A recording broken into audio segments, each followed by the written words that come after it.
बिहार शिक्षक भर्ती 2023 है तो टुडे हिस्ट्री की पार्ट 6 है। इससे पहले हम प्रीवियस में 5 पार्ट लगा चुके हैं। यदि आप लोगों के द्वारा नहीं देखे गए हैं तो वीडियो के डिस्क्रिप्शन बॉक्स में लिंक है, वहां जाकर के आप एक एक पार्ट को देख सकते हैं। तो टुडे की सीरीज उन सभी विद्यार्थियों तो बेहद इंपॉर्टेंट होने वाली है जो बिहार शिक्षक भर्ती 2023 हेतु एवं बीपीएससी विभिन्न एग्जाम हेतु तैयारी कर रहे हैं। तो यदि आप हमारे चैनल पर पहली बार विजिट कर रहे हैं तो चैनल को सब्सक्राइब करते हुए पास में जो बेल आइकन है उसको प्रेस करेंगे ताकि समय से लेटेस्ट वीडियो का नोटिफिकेशन आपको मिलता रहेगा।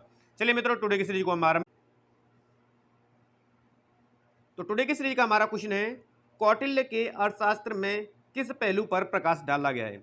एग्जाम की दृष्टि से आपका एक एक प्रश्न बेहद इंपोर्टेंट है और एग्जाम में बनने वाला है, इसलिए आप कंप्लीट वीडियो को देखें, कंप्लीट प्रश्नों को लगाएं और स्वयं से भी लगाने की कोशिश करें कि सही आंसर कितने हैं और गलत कितने जा रहे हैं। तो कौटिल्य के अर्थशास्त्र में किस पहलू पर प्रकाश डाला गया है, तो यहां से आपका राइट आंसर जाएगा ऑप्शन बी। राजनीति नीतियों से संबंध रखता है कौटिल्य का अर्थशास्त्र। यहां से पूछा जा सकता है कि कौटिल्य को कहा जाता है, तो कौटिल्य को भारत का मैकियावेली कहा जाता है। कई बार प्रश्न बना है, मैकियावेली पूछा जा सकता है कि कौटिल्य को कहा जाता है, तो भारत का मैकियावेली कौटिल्य को कहा जाता है। नंद वंश के पश्चात मगध पर किस राजवंश ने शासन किया था, तो यहां से इसका राइट आंसर है चंद्रगुप्त मौर्य के द्वारा। पूछा जा सकता है कि सबसे प्राचीन वंश है, वंश सबसे प्राचीन वंश है, इसके संस्थापक हैं, तो नंद वंश के संस्थापक महापद्मानंद थे।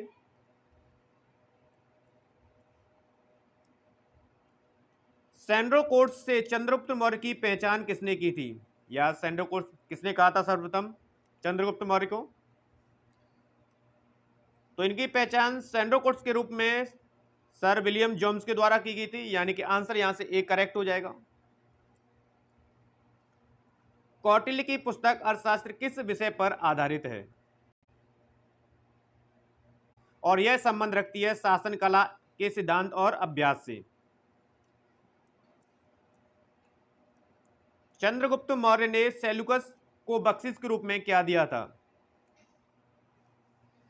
तो चंद्रगुप्त मौर्य द्वारा सेल्यूकस को बख्शिश के रूप में 500 युद्धक हाथी दिए गए थे, यानी कि आंसर यहां से एक करेक्ट हो जाएगा। मेगस्थनीज दूत था।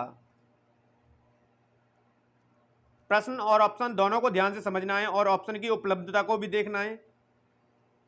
तो मेगस्थनीज जो दूत था वो सेल्यूकस का था, सेल्यूकस निकेटर का। किसके शासनकाल में आया था, यदि पूछा जाएगा कि मैग्निस शासनकाल में आया था, तो यह चंद्रगुप्त मौर्य के शासनकाल में आया था।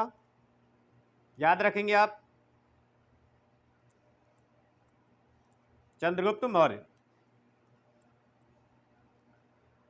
वह स्रोत जिसमें पाटलिपुत्र के प्रशासन का वर्णन उपलब्ध है। तो यहां से इसका राइट आंसर है ऑप्शन सी, इंडिका। पूछा जा सकता है कि इंडिका के लेखक हैं, रचनाकार हैं, तो मेगस्थनीज के द्वारा लिखी गई है पुस्तक इंडिका, जिसमें पाटलिपुत्र के प्रशासन का वर्णन है। तो यहां से आंसर सी करेक्ट जाएगा आपका। मौर्य समाज का 7 वर्गों में विभाजन का विशेष रूप से उल्लेख किया गया है, तो मौर्य समाज का 7 वर्गों में विभाजन जो किया गया, उल्लेख किया गया है, वो मेगस्थनीज की पुस्तक इंडिका में किया गया, यानी कि यहां से आंसर आपका डी करेक्ट जाएगा। इंडिका के लेखक कौन था, एक एक प्रश्न आप सभी के एग्जाम की दृष्टि से इंपोर्टेंट है, इसलिए मैं बार बार कहता हूं कि स्वयं से वीडियो को पॉज करके आप स्वयं से लगाएं। तब तक आप स्वयं से नहीं लगाएंगे तब तक प्रश्न नहीं बनते हैं। तो यहां से इसका राइट आंसर है ऑप्शन बी, मेगस्थनीज इंडिका का लेखक था। पूछा जा सकता है कि किसके शासनकाल में यह राजदूत आया था, तो यह चंद्रगुप्त मौर्य के शासनकाल में भारत आया था। अशोक के धम्म का मूल संदेश क्या था,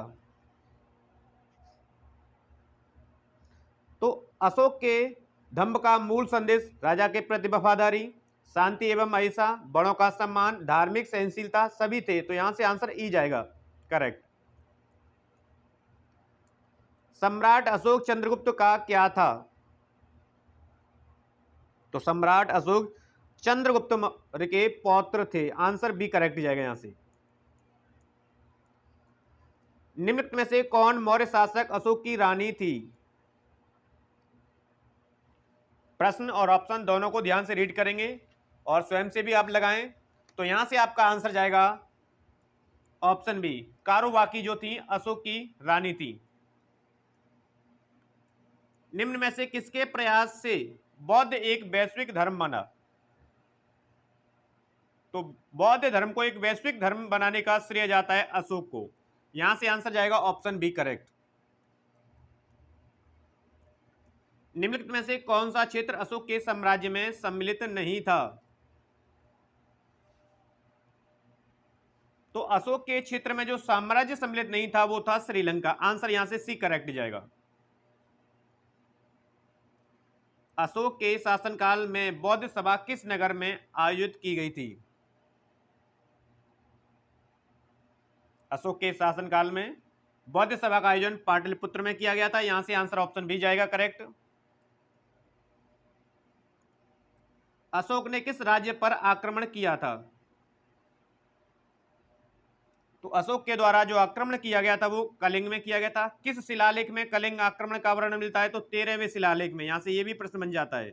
तो 13वें शिलालेख में कलिंग आक्रमण का वर्णन मिलता है। अशोक की नीति के आर्थिक परिणामों के कारण ही मौर्य साम्राज्य का पतन अधिकांशतः उचित था। इस तथ्य में किसने विश्वास किया है? तो यहां से आपका राइट आंसर जाएगा ऑप्शन ए करेक्ट हो जाएगा। इनमें से एक भी नहीं। सबसे अंत में कौन सी घटना हुई? प्रश्न तथ्य दोनों को ध्यान से रीड करना है। ऑप्शन की उपलब्धता भी हमें देखनी है। तो सबसे अंत में जो घटना हुई थी ऑप्शन के अकॉर्डिंग हमें अशोक की कलिंग विजय, इसका वर्णन 13वें अभिलेख में है। अशोक के अभिलेख थे, कुल कितने अभिलेख थे? तो 14 अभिलेख थे। ये आपको ध्यान रखना है।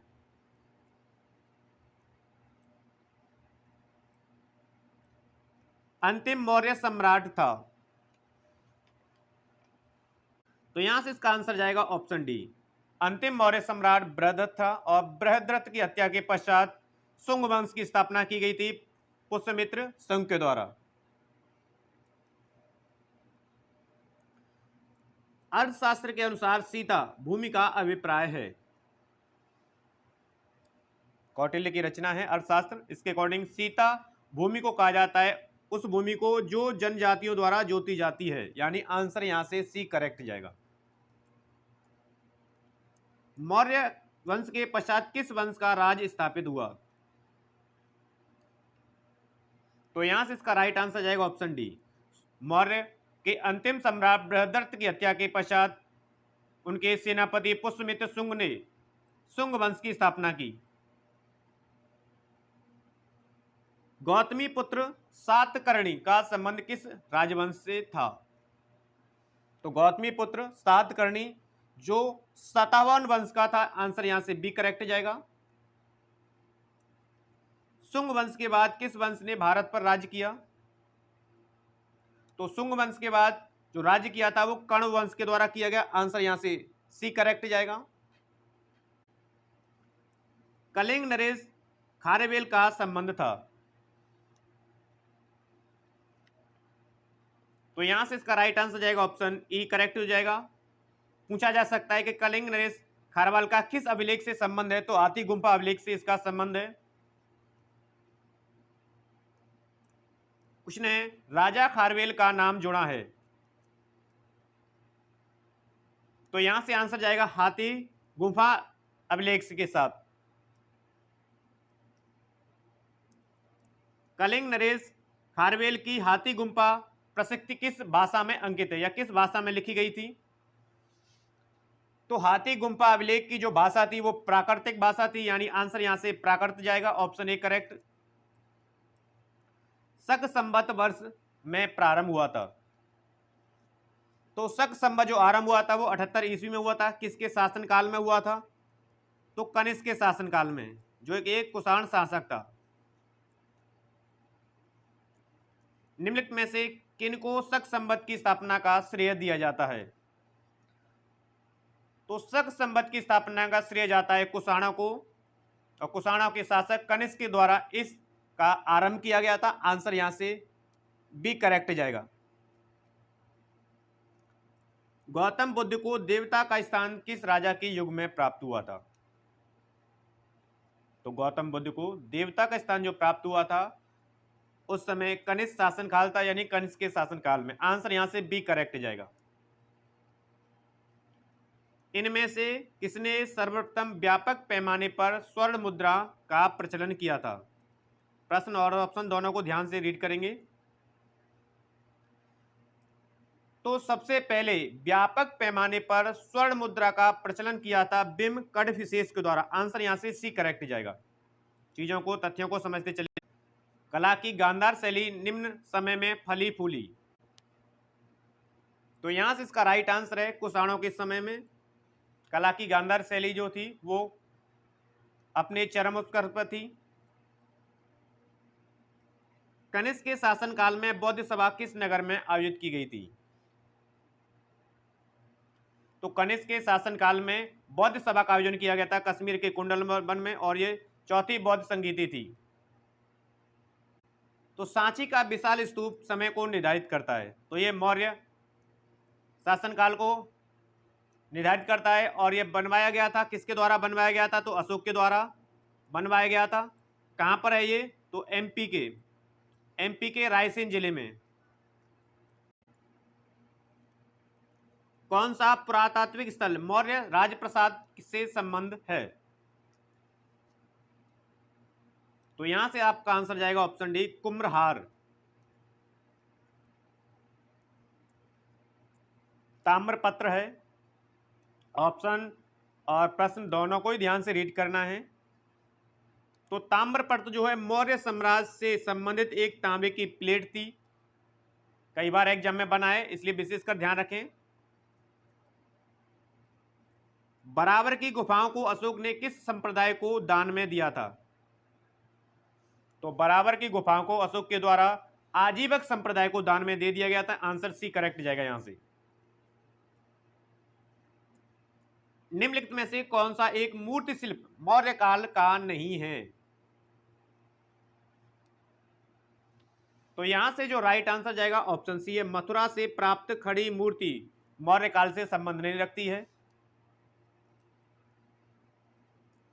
पाटलिपुत्र में स्थित चंद्रगुप्त महल मुख्यतः बना है। तो पाटलिपुर में स्थित चंद्रगुप्त का जो महल बना है वो लकड़ियों का बना है। आंसर यहां से सी करेक्ट जाएगा। भूमि अनुदान किन्हें दिए गए थे जो शाही दरबार से जुड़े हुए थे? तो भूमि अनुदान दिए गए थे ब्राह्मणों को। आंसर बी करेक्ट होगा यहां से। भारत में सोने के सिक्के किन प्रथम शासकों द्वारा जारी किए गए थे? भारत में सोने के सिक्के प्रथम शासकों द्वारा जारी किए गए थे, हुए थे भारतीय यूनानी। आंसर बी करेक्ट जाएगा यहां से। पेरिप्लस ऑफ द इरिथ्रियन सी किसने लिखी है? तो यहां से इसका राइट आंसर जाएगा ऑप्शन ई, उपयुक्त में से कोई नहीं, क्योंकि पेरिप्लस ऑफ द इरिथ्रियन सी के लेखक जो हैं अज्ञात हैं। तो यहां से आपका आंसर ई जाएगा। उस स्रोत का नाम बताएं जो प्राचीन भारत के व्यापारिक मार्गों पर मौन है। तो यहां से इसका राइट आंसर है ऑप्शन बी, मिलिंद पहो। इनमें से कौन शक वंश की कारदम्मक शाखा का संस्थापक था? तो शक वंश की कारदम्मक शाखा का जो संस्थापक था वो चेस्टन था। आंसर ए करेक्ट जाएगा यहां से। रोमन साम्राज्य से व्यापारिक संबंध किसने स्थापित किए थे? तो रोमन साम्राज्य से व्यापारिक संबंध स्थापित करने वाले कुषाण, चेरा, पश्चिमी शक आदि थे, यानी कि आंसर यहां से एक से अधिक जाएगा। ऑप्शन ई करेक्ट जाएगा। तो ये थे मित्रों टुडे की सबसे अहम और सिलेक्टेड टुडे की सीरीज। आशा करते हैं टुडे की सीरीज आपको पसंद आई है। सीरीज पसंद आई तो मोर देन लाइक और शेयर करेंगे। चैनल को अभी तक सब्सक्राइब नहीं किया तो चैनल को सब्सक्राइब कर लीजिए, ताकि बेहतर तरीके से रिवीजन और तैयारी आप सभी लोगों की बनी रहे। मित्रों मिलते हैं हम नेक्स्ट वीडियो के साथ, तब तक आप सभी लोग बढ़ते रहिए, मस्त रहिए। धन्यवाद।